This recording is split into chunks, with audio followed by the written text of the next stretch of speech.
Welcome to Meta Self Explore. हम discuss कर रहे थे विपස්සना। लास्ट वीडियो में हमने डिस्कस किया कि विपස්සना क्या चीज़ है, हमें क्यों और कब करना चाहिए और इसके बेनिफिट्स क्या हैं विपස්සना के। आज हम डिस्कस करेंगे इस वीडियो में कि विपස්සना सेंटर पे जब आप जाते हो तो वहाँ क्या होता है, उनका स्केड्यूल क्या है और क्या चीज़ें हैं जिनका आपने ध्यान रखना है वहाँ जाने के बाद जो नहीं करना, ताकि आपको मैक्सिमम बेनिफिट मिल सके। सेकेंडली, क्या चीज़ है जो आपको विपස්සना सेंटर से आप बाहर आते हो आउटर वर्ल्ड में तो जो आपको नहीं करना है। और लास्ट में हम डिस्कस करेंगे आपको सेंटर में जाने से पहले क्या चीज़ें जो आप प्रिपेयर कर सकते हो, ताकि आपको वहाँ पहुँचने के बाद जो उनका स्केड्यूल है, जो उनका रूटीन है, वो आप इजीली अडॉप्ट कर सको और आपको ज़्यादा प्रॉब्लम फेस ना करना पड़े। तो गाइस स्टार्ट करते हैं। सबसे पहले जब आप विपස්සना सेंटर पे पहुंचते हो, 10 डेज़ का कोर्स है। सबसे पहले 10 डेज़ का कोर्स ही करना पड़ता है। तो आपको जब आप वहाँ पहुँचते हो तो सबसे पहले आपसे एक फॉर्म फिल कराते हैं, जिसमें आपको अपनी पर्सनल डिटेल सारी मेंशन करनी पड़ती है। आपने पहले मेडिटेशन किया है कि नहीं किया, विपස්සना मेडिटेशन, और आपको कोई पर्सनल प्रॉब्लम तो नहीं है, आपको कोई डिजीज़ तो नहीं है, या फिर आप किसी चीज़ के लिए एडिक्ट तो नहीं है, लाइक स्मोक, ड्रिंक। वो सारा कुछ आपसे फॉर्म फिल कराते हैं। उसके बाद आपको एक लॉकर प्रोवाइड किया जाता है। उसमें आपने अपना mobile, wallet, tab, pen, paper, books, जो भी कुछ है वो आपको वहाँ रखना होता है। फिर आपको वो रूम एलोकेट करते हैं।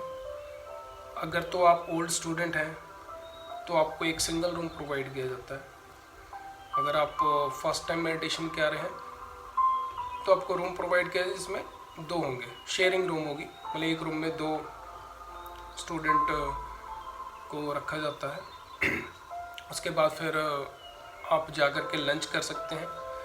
लंच के बाद एक छोटी सी ब्रीफिंग होती है, जो वहाँ टीचर या सेंटर के जो हेड होते हैं वो छोटी सी ब्रीफिंग करते हैं। और उस ब्रीफिंग में वो आपको बोलते हैं कि भैया, अगर तुमको मेडिटेशन नहीं करनी है, या फिर तुम्हारे घर में कोई प्रॉब्लम है, तुम्हारी जॉब इंटरव्यू है, तुम्हारा एग्ज़ाम है, तुम्हारे पेरेंट्स या कोई भी रिलेटिव हॉस्पिटलाइज्ड हैं, या फिर आपकी वाइफ की डिलीवरी है, कोई भी प्रॉब्लम है, तो आप अभी चले जाओ। मतलब 3 दिन के बाद, 4 दिन, 5 दिन के बाद आप आके एक्सक्यूज़ नहीं दे सकते कि यार हमारे घर में इशू हो गई है, प्रॉब्लम हो गया, तो मुझे जाना पड़ेगा। क्योंकि इनिशियली मेडिटेशन जो रूटीन है वो बड़ा टफ है, और 3 दिन के बाद, 6 दिन के बाद मैक्सिमम इन डेज़ में बंदे वॉकआउट करने की कोशिश करते हैं। इसलिए वो पहले आपसे बोल देते हैं कि अगर आपको कोई ऐसा है तो आप जा सकते हैं। एक धम्मा हॉल होता है, उस हॉल में ग्रुप मेडिटेशन होता है, और वहाँ पे आपको सीट एलोकेट किया जाता है। वहाँ पे आपके नेम की स्लिप लगी होती है। आपने वो 10 डेज़ वहीं पे उसी सीट पे जाके बैठ के मेडिटेशन करना होता है। थोड़ा सा मेडिटेशन होता है, ब्रीफिंग होती है, और फिर आपको अपने रूम में भेज दिया जाता है। 9:30 बजे लाइट्स ऑफ, और आपको सोना होता है। जो आप सो नहीं पाते, आप ट्राई करते हैं, क्योंकि हमें तो आदत ही नहीं है 9:30 बजे सोने की। 12 बजे से पहले हम सोते नहीं हैं। जब तक हम व्हाट्सअप, फेसबुक ना देख ले, टीवी ना देख ले, कोई वेब सीरीज़ ना देख ले, हमें नींद नहीं आती है। तो पहले दिन ही कि भैया 9:30 बजे सोना है, और पता होता है कि 4 बजे बेल बजेगी और 4 बजे आपने उठना है।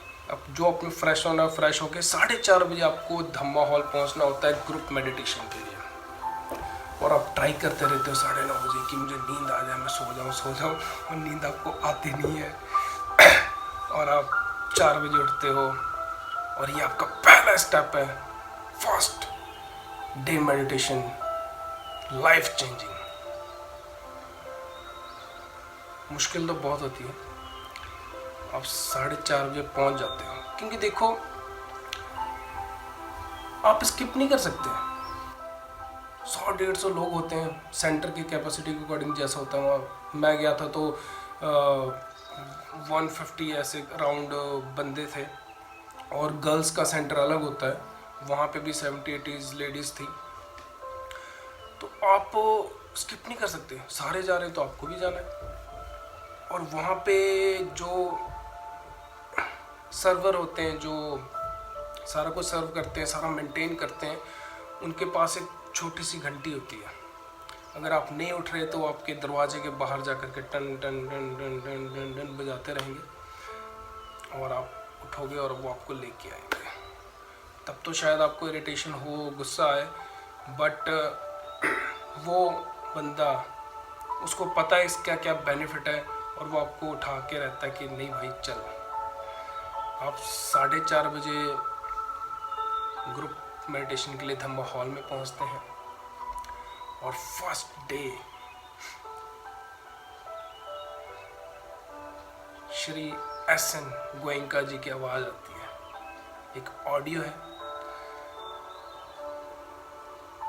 उस ऑडियो में आपको फर्स्ट डे स्टेप बताया जाता है कि आपने कैसे स्टार्ट करना है मेडिटेशन करना। तो पहले जो 3 दिन है, उन 3 दिन में आपसे वो सिर्फ ये करवाते हैं, सांसों को देखना है, breathe in breathe out, breathe in breathe out. सारा कंसंट्रेशन उसी चीज़ पे आपको करना होता है 3 दिन तक। एक्चुअली ये माइंड की सर्विसिंग होती है बेसिकली। आपको उस लेवल पे लेके आ जाता है कि आप विपස්සना कर सको। अब इतने सालों में आपके ब्रेन में इतना कुछ भरा पड़ा हुआ है, इतना वेस्ट गया हुआ है, हमने कभी माइंड की सर्विसिंग तो की नहीं है। हर दिन हर पल कुछ ना कुछ चलता रहता है। तो पहले 3 दिन आपके माइंड को मतलब शांत किया जाता है, पीस ऑफ माइंड, कॉन्सेंट्रेट, कि आप विपස්සना कर सको। पहले 3 दिन ये होता है।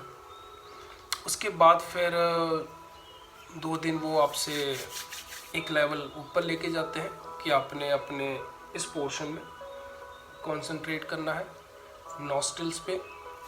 फिर अपर लिप्स और नॉस्ट्रिल के बीच का ये जो सेंटर है, यहाँ पे कंसंट्रेट करना होता है।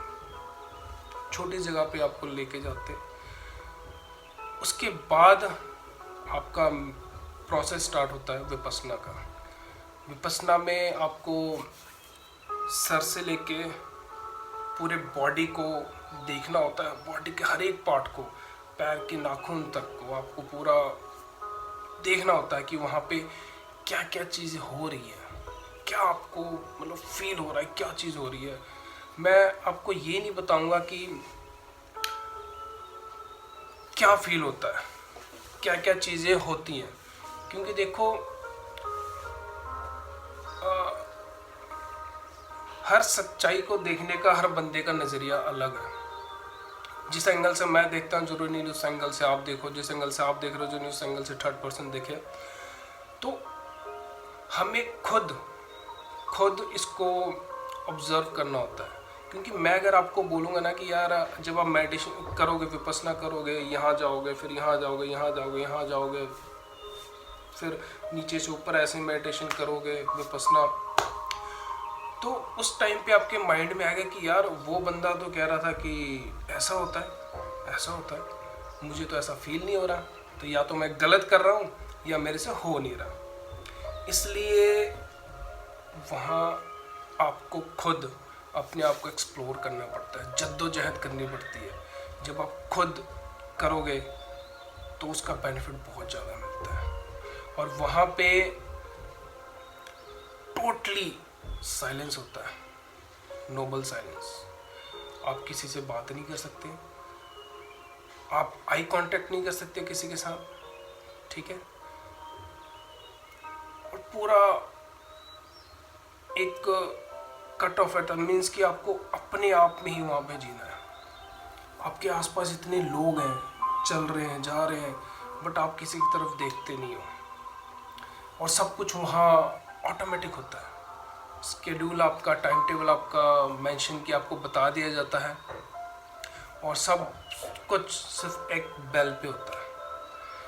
फर्स्ट बेल बजती है मेडिटेशन, फिर दूसरी बेल बजती है आपके ब्रेकफास्ट के लिए, फिर मेडिटेशन के लिए, फिर लंच के लिए, फिर मेडिटेशन, फिर टी टाइम, फिर मेडिटेशन, फिर रूम में जाने के लिए, फिर वो सेम प्रोसेस फिर डेली रूटीन में 10 डेज तक यही फॉलो होता है।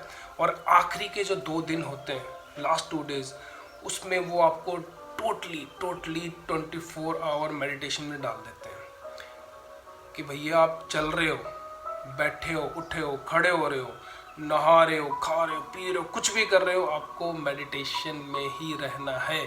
आपको हर पल, आपको बस अपने आप को देखना है, अपने आप को एक्सप्लोर करना है, अपने आप को ऑब्जर्व करना है, और ये पूरा प्रोसेस ऐसे ही चलता है। लास्ट डे जो होता है, लास्ट डे, उसमें मॉर्निंग की ग्रुप मेडिटेशन के बाद आपको फ्री कर दिया जाता है कि आप बात कर सकते हो। और उस टाइम पे फिर ऐसा लगता है 10 दिन से हम अपनी आवाज़ भूल गए, हमने अपनी आवाज़ नहीं सुनी, कानों में कुछ आवाज़ नहीं, और फिर वहाँ हम बातें करना स्टार्ट करते हैं, सबसे पूछते हैं कि भैया तुम कैसे आए हो, हम कैसे आए हैं, कैसा एक्सपीरियंस लिया। फिर आपको पता चलता है यार जो प्रॉब्लम मुझे आ रही थी वो प्रॉब्लम तो इसको भी आ रही है। मुझे लग रहा था कि वो सारे बंदे बड़े अच्छे से मेडिटेशन कर रहे हैं बैठ के, मुझसे ही नहीं हो रहा। फिर आपको पता चलता नहीं यार सबको प्रॉब्लम है, सब उसी फेज से, उसी से गुजर रहे हैं। तो वहाँ पे मेडिटेशन सेंटर में ये सारी चीज़ें होती है। वहाँ पे क्या चीज़ें हैं जो आपको नहीं करनी चाहिए, जो बहुत से बंदे गलती करते हैं और उनको उसका बेनिफिट पूरा नहीं मिलता। वहाँ पे जो आपको बोला जाता है कि आपने नोबल साइलेंस रखना है, किसी से आई कांटेक्ट नहीं करना, किसी की तरफ देखना नहीं, आपका जो रूम पार्टनर है आपने उससे भी बात नहीं करनी है। आपको लगता होगा कि यार हम बात नहीं करेंगे तो सारी चीज़ें होंगी कैसे, जब आप जाओ के देखोगे तो सब कुछ ऑटोमेटिक होता है, सब कुछ रूटीन बन जाता है। तो वहाँ गलती से भी आप बात मत करना फ्रॉम फर्स्ट डे। अगर आप बातें करोगे तो आपको बेनिफिट नहीं मिलेगा, क्योंकि वहाँ पे आपके माइंड को पूरा उस लेवल पे लेके आना पड़ता है, फ्रेश करना पड़ता है, जो वेस्टेज भरा उसको बाहर निकालना। अगर आप बात कर रहे हो बंदे से तो आपके अंदर और थॉट्स ऐड ऑन होते रहते हैं, फिर आप उसके बारे में सोचोगे, उस बंदे के बारे में उसकी बातें याद आएंगी। जब मेडिटेशन करने बैठोगे तो सारी चीज़ें माइंड पे अफेक्ट करती हैं। तो बात नहीं करना, आई कांटेक्ट नहीं करना, क्योंकि यार आई कांटेक्ट करोगे तो आप देखोगे कि यार वो बंदा ऐसा है, ये बंदा ऐसा है, अच्छा मुझे लगता है शायद मैं उसको जानता हूँ। या फिर लंच रूम में जाओगे तो देखो यार वो बंदा इतना खा रहा है, उसने ये ले लिया, उसने ये ले लिया। और जब मेडिटेशन पर बैठोगे तो वो चीज़ें दिमाग में घूमती रहेंगी, इसलिए ये बिल्कुल भी मत करना। अगर आपका रूम पार्टनर आपसे बात की कोशिश करता है तो आप उसको बोल दो नहीं भाई मैं बात नहीं कर सकता। जब आप ना बोल लोगे तो वो किससे बातें करेगा। सेकंड चीज़ है फूड उतना ही खाना जितना ज़रूरत है, दोपहर का स्पेशली, क्योंकि नाइट का तो आपको डिनर मिलना नहीं है। सुबह ब्रेकफास्ट आप अच्छा कर लोगे, वहाँ खाना सब बहुत प्योर मिलता है। होता क्या है पहले 3-4 दिन क्या होता है, आपको रात को तो डिनर मिलना नहीं, शाम को 5:30 बजे नींबू पानी और थोड़े से स्नैक्स और चाय मिल जाते हैं। और जब आप रूम में रात को सोने जाते हो तो फिर आपको राजमा चावल याद आते हैं, फिर टफ हो जाता भैया। उसके बाद जब दोपहर को लंच मिलता है तो आप सोचते हो यार रात को डिनर तो मिलेगा नहीं, तो दबा के खा लो, भूख भी लगी होती है। तो ऐसी गलती मत करना, उतना ही खाना जितना ज़रूरत है, क्योंकि अगर आपने दबा के खा लिया तो 11 बजे लंच के बाद रात को 9 बजे तक जो मेडिटेशन होनी वो आप कर नहीं कर पाओगे। ये वो सारी चीज़ें हैं जो आपको वहाँ पे नहीं करनी, ताकि आपको मैक्सिमम से मैक्सिमम बेनिफिट मिल सके। आप सब कुछ सेक्रीफाइस करके कट ऑफ करके आप 10 दिन के लिए गए हैं तो वहाँ उसका पूरा बेनिफिट लो। अगर आप ये सब चीज़ें करोगे तो आपको उस लेवल का बेनिफिट नहीं मिलेगा जो मिलना चाहिए। आपको लगेगा कि यार इतना बेनिफिट बहुत है, मेरा माइंड फ्रेश हो गया, मैं रिलैक्स हो गया, ये तो यार वैसे भी हो जाएगा। अगर आप अपने मोबाइल, टैब, बुक्स, टीवी से कट ऑफ हो गए, आप 3 दिन घर पे ऐसा कर लो, आप वैसे रिलैक्स फील करोगे। बट वो एक टेम्परेरी बेनिफिट है, टेम्परेरी वो आपको पीस ऑफ माइंड मिल रहा है। जब आउटर वर्ल्ड में आप आओगे तो ये चीज़ें आप तो छोड़ सकते नहीं डेली, इन चीज़ के साथ ही आपको सर्वाइव करना है। तो इसलिए मेडिटेशन बहुत ज़रूरी है, उसको सीखना। तो ये सारी चीज़ें अगर आप वहाँ करोगे तो आपको बेनिफिट नहीं मिलेगा। इसलिए जो चीज़ें बोली गई कि वहाँ नहीं करना, उसको वैसे ही फॉलो करना है और उन सब चीज़ों को नहीं करना है।